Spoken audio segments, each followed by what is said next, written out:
Le soleil levant jette ses premiers rayons sur la ville de Lyon, illuminant les eaux calmes du Rhône et les bâtiments historiques qui se dressent sur ses rives. Au cœur du quartier des affaires, un bâtiment moderne de verre et d'acier se distingue, le siège de Neolife, une start-up biotechnologique prometteuse qui s'apprête à faire un bond en avant sur le marché pharmaceutique mondial. Étienne Rousseau, le jeune et ambitieux PDG de Neolife, est déjà dans son bureau avant même que le soleil ne se lève. Ses yeux verts, habituellement brillants d'enthousiasme, reflétaient maintenant un mélange d'anxiété et de détermination alors qu'il révisait pour la énième fois les détails du contrat qui pourrait changer à jamais le sort de son entreprise. « Monsieur Rousseau ?» La voix de son assistante, Marie, retentit dans l'interphone. « Votre petit déjeuner vient d'arriver. » Étienne soupire, réalisant qu'il a à peine touché à la tasse de café qu'il a commandée 2 heures plus tôt. « Merci, Marie. Pouvez-vous l'apporter, s'il vous plaît ?» Quelques instants plus tard, Marie entre dans le bureau, portant un plateau avec du café frais, des croissants et une sélection de fruits. Elle pose le plateau sur le bureau et jette un regard inquiet à son patron. « Étienne, tu as encore dormi ici ?» demande-t-elle en remarquant les cernes profonds sous ses yeux.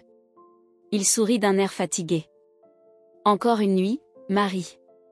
Lorsque nous aurons signé ce contrat avec Global Pharma, je promets de prendre un week-end entier de congé. » Marie secoue la tête en signe de désapprobation.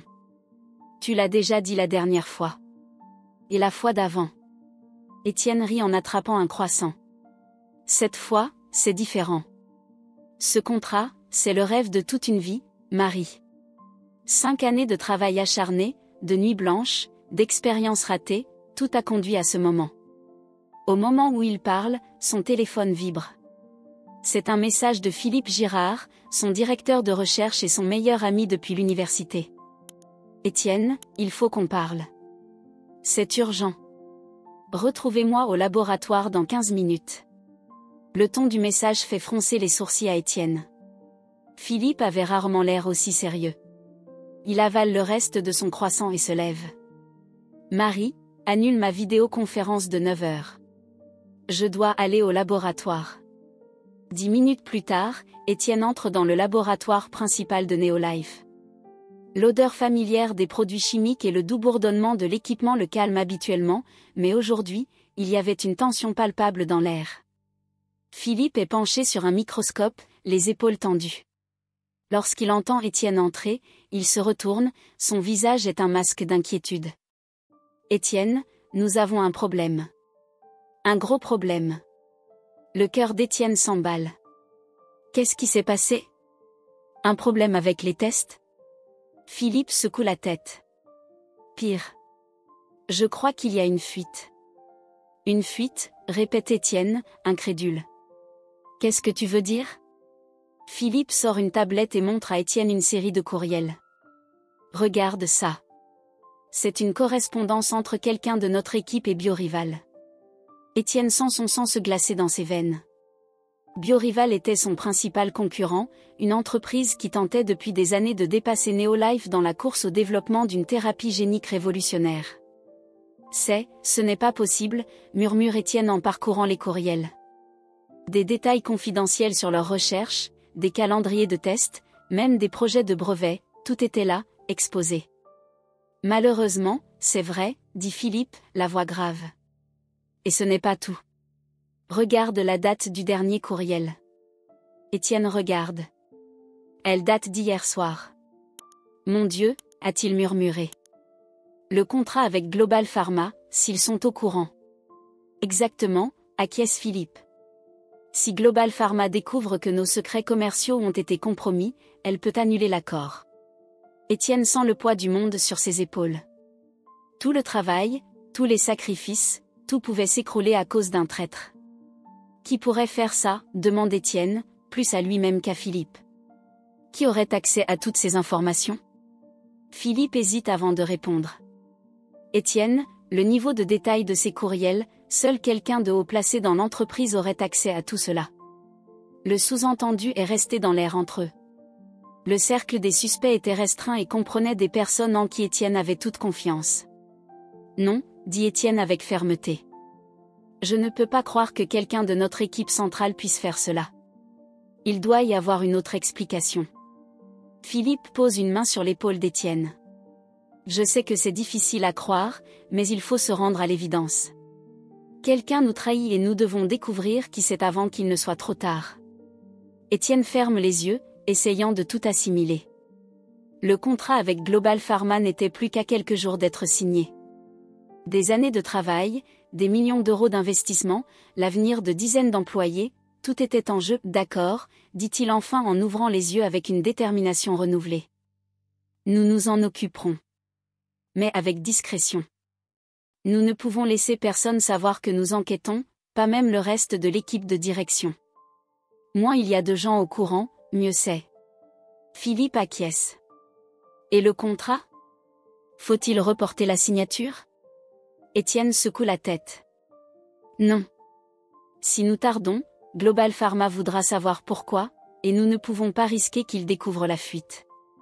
Nous devons continuer à faire comme si de rien n'était, en même temps, trouver le traître et arrêter la fuite. C'est risqué, prévient Philippe. Je sais, répond Étienne. Mais nous n'avons pas le choix. Neolife est ma vie, Philippe.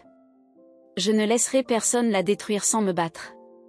Tandis que les deux hommes discutaient de leurs prochaines étapes, le laboratoire autour d'eux continuait à bourdonner d'activité, les scientifiques et les techniciens travaillant sans relâche, inconscients de la tempête qui se préparait au cœur de l'entreprise. Étienne sait que les prochains jours seront cruciaux. Il devra faire preuve d'intelligence et d'instinct pour démasquer le traître, protéger son entreprise et sauver le contrat qui pourrait changer l'avenir de la médecine. La course contre la montre a commencé.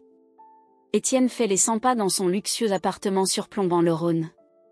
3 jours se sont écoulés depuis la découverte de la fuite et il n'est pas prêt d'identifier le traître. Le temps presse.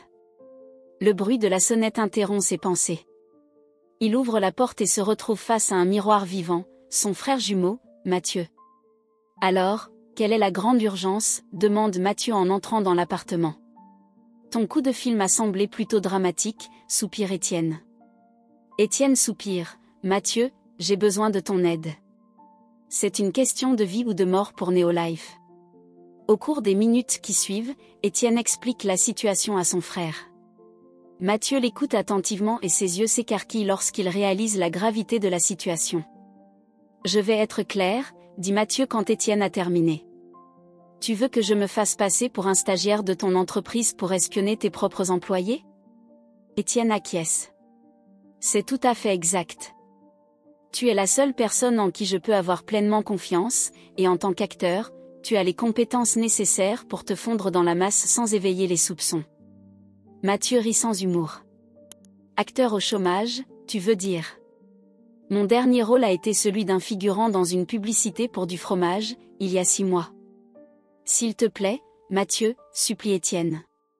Tu es mon dernier espoir. Après un long moment de silence, Mathieu acquiesce. D'accord, je vais le faire. Mais tu me dois une fière chandelle. Les jours suivants sont une course effrénée pour préparer Mathieu à son rôle. Étienne lui enseigne les bases de la biotechnologie, les routines de l'entreprise et les noms et fonctions des employés clés. Le lundi matin, Mathieu entre chez Neolife sous le nom d'Hugo Dupont, le nouveau stagiaire du département de recherche et développement. Depuis son bureau, Étienne observe nerveusement les caméras de sécurité. Marie, l'assistante d'Étienne, est la première à accueillir le nouveau stagiaire. Bienvenue chez Neolife, Hugo, dit-elle avec un sourire chaleureux. Je vais vous montrer votre poste de travail. Mathieu sourit, essayant de se calmer. Merci beaucoup, répond-il, réalisant immédiatement son erreur lorsqu'il voit Marie froncer légèrement les sourcils. Je veux dire, merci, corrige-t-il rapidement, en s'efforçant de réprimer son accent parisien. J'ai hâte de commencer. Marie lui fait faire le tour du bureau, lui présentant différents collègues. Mathieu fait de son mieux pour mémoriser les noms et les visages, tout en restant attentif à tout comportement suspect. Dans le laboratoire principal, on lui présente Céline Lacroix, chercheuse principale. Mathieu sent son cœur s'emballer lorsque leurs regards se croisent. Enchanté de vous rencontrer, docteur Lacroix, dit-il en essayant de garder son calme. Céline sourit. Appelez-moi Céline. J'espère que vous apprécierez de travailler avec nous, Hugo. Tout au long de la journée, Mathieu a lutté pour garder sa couverture. Chaque fois qu'on lui pose une question sur les biotechnologies, il sent des perles de sueur se former sur son front. Hugo, que penses-tu des dernières découvertes en matière de thérapie génique, lui demande un collègue au cours du déjeuner. Mathieu déglutit. Eh bien, c'est fascinant, n'est-ce pas? Il y a tellement de possibilités, répond-il vaguement. Au fil de la semaine, Mathieu se sent de plus en plus à l'aise dans son rôle. Chaque soir, il observe, écoute et fait part de ses observations à Étienne. Cependant, conserver son accent lyonnais s'avère être un défi permanent. Plus d'une fois, il s'est retrouvé à reprendre son accent parisien, ce qui lui a valu des regards curieux de la part de ses collègues. « Hugo, tu n'es pas d'ici, n'est-ce pas ?» demande Céline un jour qu'ils travaillent ensemble au laboratoire. Mathieu sent son cœur battre la chamade. « Ah, non », avoue-t-il en réfléchissant rapidement. « J'ai grandi à Paris, mais j'ai déménagé à Lyon pour étudier. Je suis encore en train de m'adapter à l'accent local. » Céline rit. Cela explique bien des choses. Ne t'inquiète pas, ton secret est bien gardé avec moi. Mathieu sourit, se sentant à la fois soulagé et coupable. Il commençait à apprécier véritablement Céline et ses autres collègues. L'idée que l'un d'entre eux puisse être le traître le perturbe profondément. Alors que sa première semaine en tant qu'Hugo tire à sa fin, Mathieu se retrouve déchiré entre sa loyauté envers Étienne et les nouvelles amitiés qu'il est en train de nouer. Il savait qu'il devait trouver le traître rapidement, avant que sa couverture ne soit grillée ou, pire encore, avant qu'il ne commence à se demander de quel côté il était vraiment. 2 semaines se sont écoulées depuis que Mathieu a pris l'identité d'Hugo Dupont à Neolife. Chaque jour, il se sentait plus à l'aise dans son rôle de stagiaire, mais aussi plus en conflit avec sa véritable mission. Un mercredi matin, Mathieu travaille au laboratoire lorsque Céline s'approche, un sourire chaleureux sur le visage. « Hugo, peux-tu m'aider à faire quelques calculs ?» demande-t-elle en déposant une pile de papier sur la table de travail. « Bien sûr », répondit Mathieu, sentant son cœur s'emballer comme à chaque fois que Céline était là. « Qu'est-ce qu'il te faut ?» Alors qu'ils travaillent ensemble, Mathieu ne peut s'empêcher de remarquer que les yeux de Céline pétillent lorsqu'elle parle de son travail. Sa passion pour la science est contagieuse. « Tu sais, Hugo, » dit Céline une fois les calculs terminés, « tu es étonnamment doué pour un stagiaire. Tu es sûr que tu n'as pas un doctorat caché quelque part ?» Mathieu rit nerveusement. « Non, c'est juste que, j'apprends vite, je crois. » Céline l'étudie un instant. « Il y a quelque chose chez vous, Hugo. Quelque chose de familier. Je ne peux pas l'expliquer. » Avant que Mathieu ne puisse répondre, Philippe Girard entre dans le laboratoire, l'air agité. « Céline, il faut que je te parle. » En privé, dit-il en jetant un regard suspicieux à Mathieu. Céline fronce les sourcils, mais suit Philippe hors du laboratoire. Mathieu les observe à travers la porte vitrée, remarquant leur langage corporel tendu. Les jours suivants, Mathieu commence à prêter plus d'attention à Philippe. Le directeur de recherche semble de plus en plus nerveux, il passe des appels à voix basse dans des coins isolés et reste tard au bureau. Un soir, alors que tout le monde est parti, Mathieu décide de rester pour surveiller Philippe. Caché derrière une rangée d'armoires, il vit le directeur de recherche se faufiler dans le laboratoire principal, regardant autour de lui comme s'il craignait d'être vu. Le cœur de Mathieu s'emballe. Philippe est-il le traître? Ses pensées sont interrompues par une voix familière. « Hugo? Qu'est-ce que tu fais ici si tard ?» Mathieu se retourne, surpris, et découvre Céline derrière lui, l'air curieux. « J'ai oublié mon téléphone portable », balbutie-t-il, cherchant une excuse. Céline n'a pas l'air convaincue. « Hugo, il y a quelque chose que tu ne me dis pas ?» À ce moment-là, en regardant les yeux inquiets de Céline, Mathieu sent une vague de culpabilité l'envahir.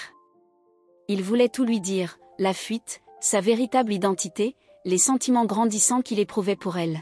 « Céline, je... » commence-t-il, mais il est interrompu par des bruits de pas qui s'approchent. Philippe sort du laboratoire, l'air surpris de les voir tous les deux. « Qu'est-ce que vous faites ici ? » « On pourrait vous demander la même chose, » répond Céline, la voix chargée de suspicion. Un silence tendu s'installe dans le trio. Mathieu regarde de Céline à Philippe, sentant le poids de leur secret comme jamais auparavant. Dans les jours qui suivent, Mathieu est tiraillé entre sa mission, ses soupçons sur Philippe et ses sentiments pour Céline. Chaque interaction avec elle le pousse à remettre ses choix en question. Hugo, as-tu déjà pensé à une carrière dans la recherche ? Demande Céline en déjeunant. Tu as un talent naturel pour ça. Mathieu sourit tristement.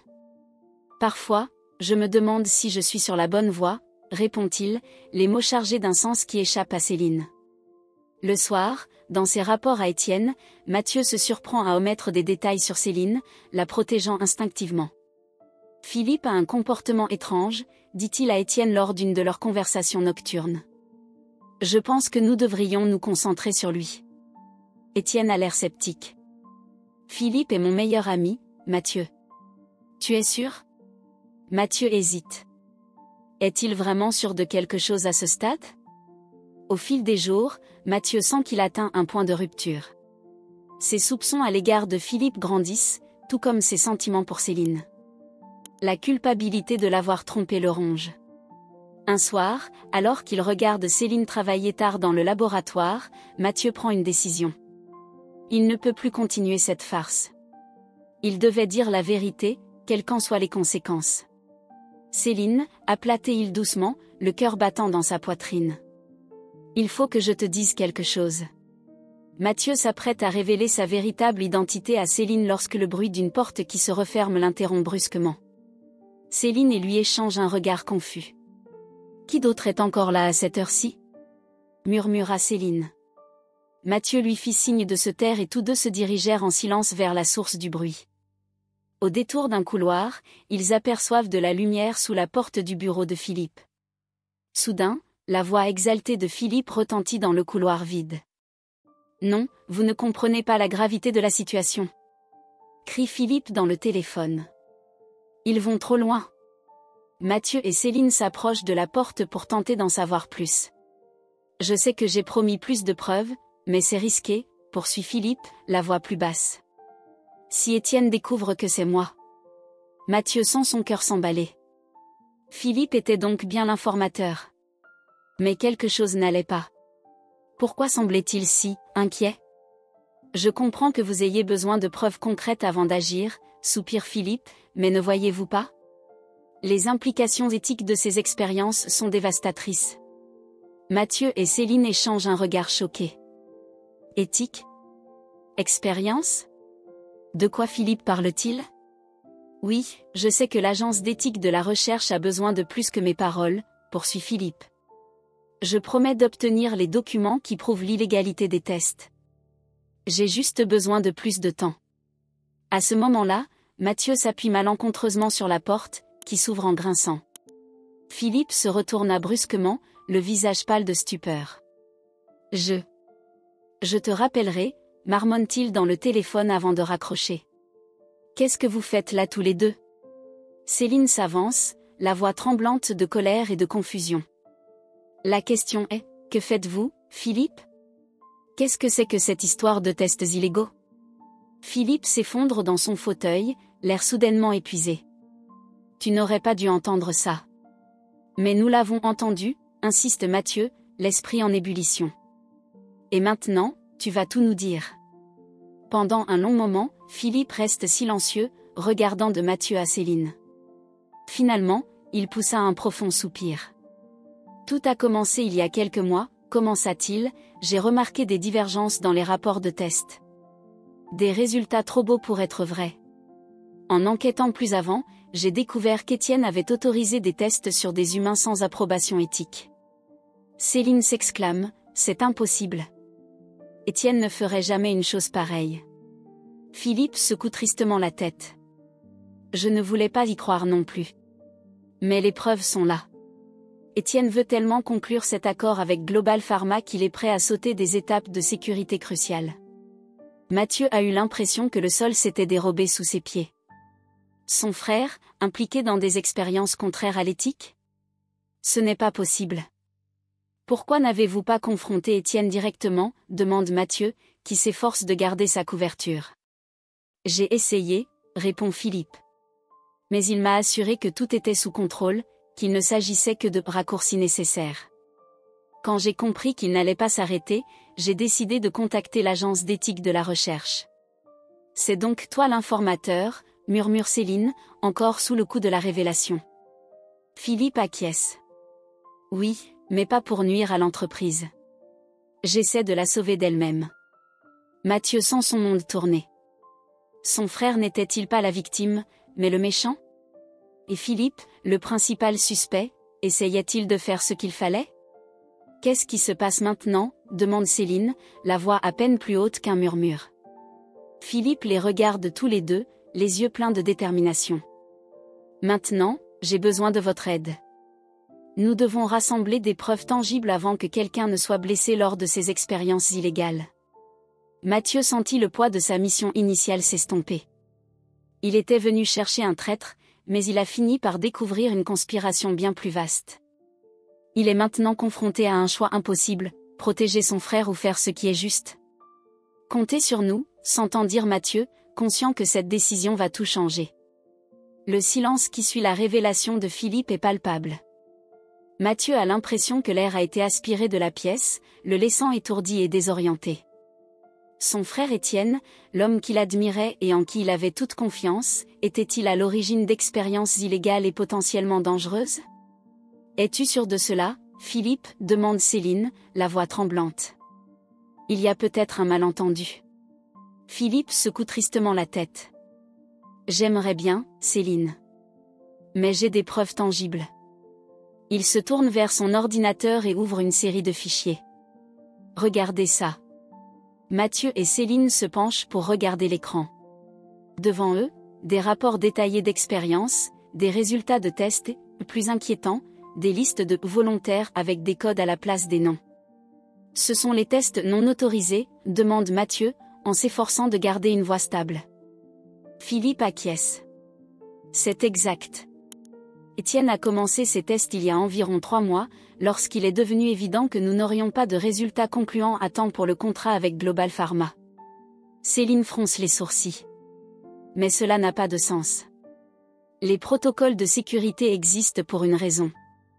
Sauter des étapes peut avoir des conséquences catastrophiques. C'est exactement ce qui me préoccupe, dit Philippe. Étienne est tellement concentré sur la conclusion de cette affaire qu'il a perdu toute perspective. Il croit que la fin justifie les moyens. Mathieu ressent une vague de nausée. Il connaissait bien le côté ambitieux d'Étienne, mais il n'avait jamais imaginé que son frère irait aussi loin. Et les volontaires, demande Mathieu. Connaissent-ils les risques? Le silence de Philippe est une réponse suffisante. Mon Dieu, murmure Céline, horrifiée. Mathieu se débat intérieurement. Chaque fibre de son être voulait défendre Étienne, trouver une explication, une justification. Mais les preuves sont irréfutables. En quoi consistent exactement ces expériences? Demanda Mathieu, redoutant la réponse. Philippe hésite avant de répondre. Il s'agit d'une nouvelle thérapie génique. En théorie, elle pourrait guérir un certain nombre de maladies dégénératives. Mais les tests sur les animaux n'ont pas été concluants. Étienne a décidé de passer directement aux essais sur l'homme. C'est de la folie, s'exclame Céline. Sans données suffisantes sur les animaux, les risques pour l'homme sont incommensurables. Mathieu sentit son monde s'écrouler. Son frère, le brillant scientifique, le visionnaire, mettait des vies en danger pour, quoi? Par ambition? L'appât du gain? Combien de temps avons-nous? Demande Mathieu, la voix rauque. Philippe le regarde, confus. Que veux-tu dire? Combien de temps avant que ces expériences ne causent des dommages irréversibles? Précise Mathieu, sentant le poids de la responsabilité peser sur ses épaules. C'est difficile à dire, répond Philippe. Mais d'après les données dont je dispose, je dirais que nous avons un maximum d'une semaine avant que les effets secondaires ne commencent à se manifester de manière significative. Mathieu ferme les yeux, essayant de tout assimiler. Lorsqu'il les rouvre, il voit Céline et Philippe qui le regardent, attendant une réaction. À ce moment-là, Mathieu prend sa décision. Peu importe qu'Étienne soit son frère. Peu importait la mission qu'il avait amenée à Neolife. Ce qui comptait, c'était les vies en jeu. Nous devons arrêter cela, a déclaré Mathieu avec fermeté. Nous ne pouvons pas permettre que cela continue. Céline acquiesce, la détermination brillant dans ses yeux. Je suis d'accord. Mais comment? Nous devons rassembler toutes les preuves, dit Philippe. Des documents, des rapports de laboratoire, tout ce qui prouve ce qui se passe. Et alors, demande Mathieu. Alors nous portons le tout devant l'agence d'éthique de la recherche, répond Philippe. Ils ont le pouvoir d'arrêter immédiatement les expériences. Mathieu sent son estomac se nouer. Il trahirait son frère. Mais l'alternative, permettre la poursuite d'expériences dangereuses, est impensable. D'accord, dit Mathieu en prenant une grande inspiration. C'est parti. Alors que tous les trois commencent à planifier leurs prochaines étapes, Mathieu ne peut s'empêcher de penser à Étienne. Comment son frère réagirait-il lorsqu'il apprendrait la nouvelle? Comment cela affecterait-il leur relation? Mais il savait qu'il n'avait pas le choix. Parfois, faire ce qu'il faut signifie prendre des décisions difficiles. Et cette décision était sans aucun doute la plus difficile que Mathieu ait jamais eu à prendre. Le bureau de Philippe est plongé dans un silence tendu tandis que Mathieu, Céline et Philippe discutent de la marche à suivre. La gravité de la situation leur pèse, chacun étant conscient des risques encourus en exposant les pratiques contraires à l'éthique de Neolife. Mathieu regarde Céline et Philippe, sentant le poids de ses propres secrets. Il savait qu'ils ne pouvaient pas continuer cette farce. S'ils allaient tout risquer pour faire ce qu'il fallait, ils devaient être complètement honnêtes avec eux. Avant d'aller plus loin, dit Mathieu, la voix tremblante, il y a quelque chose que vous devez savoir sur moi. Céline et Philippe échangent des regards confus. Mathieu prend une grande inspiration. Je ne m'appelle pas Hugo Dupont. En fait, je suis Mathieu Rousseau, le frère jumeau d'Étienne. Le choc est palpable sur les visages de Céline et de Philippe. Quoi? S'exclame Céline. Mais, comment? Pourquoi? Mathieu explique rapidement la fuite d'informations, le soupçon initial d'un traître et comment Étienne l'a convaincu d'infiltrer l'entreprise. Je suis venu ici pour trouver un traître, conclut Mathieu, mais j'ai fini par découvrir quelque chose de bien pire. Philippe secoue la tête, incrédule. Cela explique beaucoup de choses. Votre familiarité avec les procédures, vos connaissances avancées pour un stagiaire. Céline a l'air blessée. Alors, c'était un mensonge? Notre amitié, nos conversations. Non, interrompt Mathieu, désespéré. Mon identité était fausse, mais mes sentiments pour toi, Céline, sont réels. Un moment de silence s'ensuit, chargé d'émotion. Je comprends que tu ne me fasses plus confiance. Mais croyez-moi quand je vous dis que je veux faire ce qu'il faut. Je veux contribuer à mettre fin à ces expériences illégales, quel qu'en soit le coût personnel. Philippe est le premier à prendre la parole. Je suppose qu'avoir le frère jumeau du PDG de notre côté peut être utile. Céline semble toujours hésitante, mais acquiesce lentement. Elle acquiesce lentement. Ce qui compte maintenant, c'est d'empêcher que d'autres personnes soient blessées. Une fois la vérité révélée, les trois hommes ont commencé à planifier avec une détermination renouvelée. Ils ont décidé que Philippe continuerait à collecter des preuves au sein de l'entreprise, tandis que Mathieu utiliserait son accès en tant que Hugo pour obtenir des informations supplémentaires. Céline sera chargée d'organiser toutes les données et de préparer un rapport détaillé pour l'agence d'éthique de la recherche. Nous devons être rapides et discrets, prévient Philippe. Si Étienne se doute de quelque chose. Soudain, la porte du bureau s'ouvre violemment. Étienne se tient dans l'embrasure de la porte, son visage est un masque de fureur et de trahison.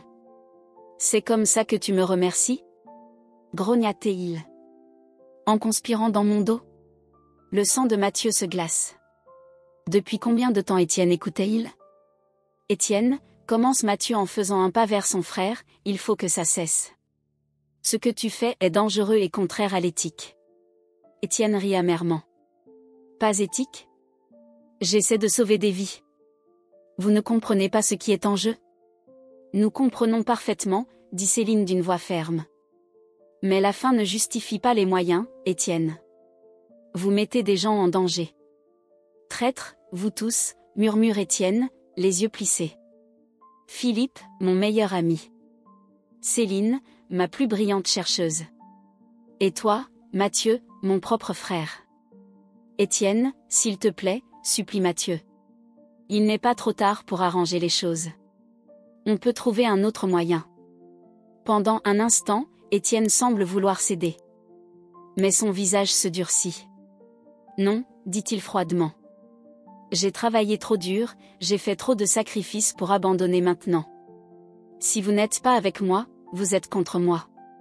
Sur ce, Étienne se tourne et sort rapidement du bureau. Mathieu, Céline et Philippe se regardent, la gravité de la situation leur pèse. Ils savent que la vraie bataille ne fait que commencer. Qu'est-ce qu'on fait maintenant ? Demande Céline, la voix à peine plus haute qu'un murmure. Mathieu serre les poings, la détermination brille dans ses yeux. Maintenant, c'est une course contre la montre. Il faut faire éclater la vérité avant qu'Étienne ne puisse l'étouffer, ou pire.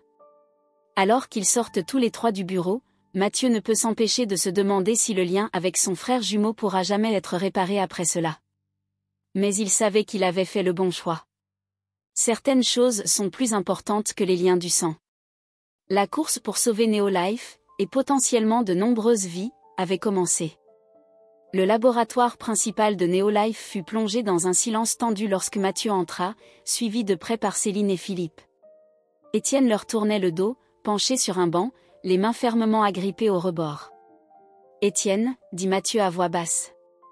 Il faut qu'on parle. » Étienne se retourne lentement, ses yeux reflètent un mélange de colère et de déception. « Qu'est-ce qu'il y a à dire ? Tu as déjà décidé de me trahir. » Ce n'est pas une trahison que de vouloir bien faire, soutient Céline. Étienne rit amèrement. La bonne chose ? Vous ne comprenez pas ce qui est en jeu. Alors expliquez-nous, lance Philippe. Justifiez pourquoi mettre des vies en danger est la bonne chose à faire.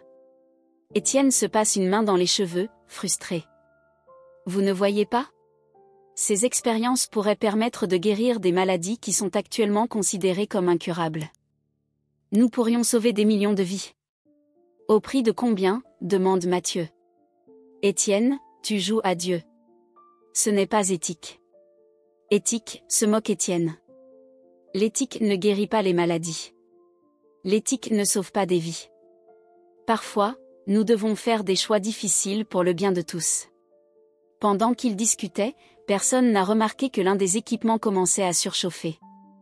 Une étincelle jaillit, frappant des papiers à proximité. Étienne, supplie Mathieu, retrouve la raison. Il n'est pas trop tard pour arranger les choses. Soudain, une odeur de fumée attire l'attention de tous. Des flammes commencent à se propager rapidement sur le banc, alimentées par les produits chimiques et les papiers. Au feu, crie Céline. Le chaos règne dans le laboratoire. Mathieu saisit Céline par le bras et l'entraîne vers la sortie. Philippe, viens.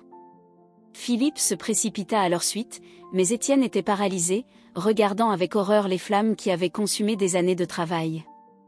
Une fois à l'extérieur du laboratoire, Mathieu se rend compte qu'Étienne n'est pas avec eux. Où est Étienne ? Il est toujours là-dedans, crie Philippe en toussant à cause de la fumée. Sans hésiter, Mathieu se retourne pour retourner dans le laboratoire en flammes. Mathieu, non. Crie Céline en essayant de le retenir. C'est mon frère, dit simplement Mathieu, avant de replonger dans la fumée. La chaleur à l'intérieur du laboratoire est intense. Mathieu entend le crépitement des flammes et le bruit du verre qui se brise. Étienne, crie-t-il. Étienne, où es-tu ? Il aperçoit enfin une silhouette accroupie dans un coin. Étienne était en train d'étreindre un serveur de données, essayant de le protéger des flammes. Étienne, il faut sortir d'ici, cria Mathieu en attrapant le bras de son frère. Je ne peux pas tout perdre, murmure Étienne, la voix brisée. Tout notre travail. Ta vie est plus importante que toutes les recherches, insiste Mathieu en serrant Étienne contre lui. À ce moment, une poutre enflammée s'abat, bloquant le chemin vers la sortie. Les deux frères se regardent, la peur se reflétant dans leurs yeux identiques. Mathieu, dit Étienne, la voix douce malgré le chaos qui l'entoure, je suis désolé. Pour tout. Mathieu serre la main de son frère, moi aussi. Mais sortons de là ensemble, d'accord ? D'un effort commun, ils parviennent à déplacer du matériel, créant ainsi un petit passage. Toussant et titubant, les frères sortent enfin du laboratoire en flammes et tombent dans les bras de Céline et Philippe. Alors que les sirènes des pompiers s'approchent, ils assistent tous les quatre à l'embrasement du bâtiment de Neolife.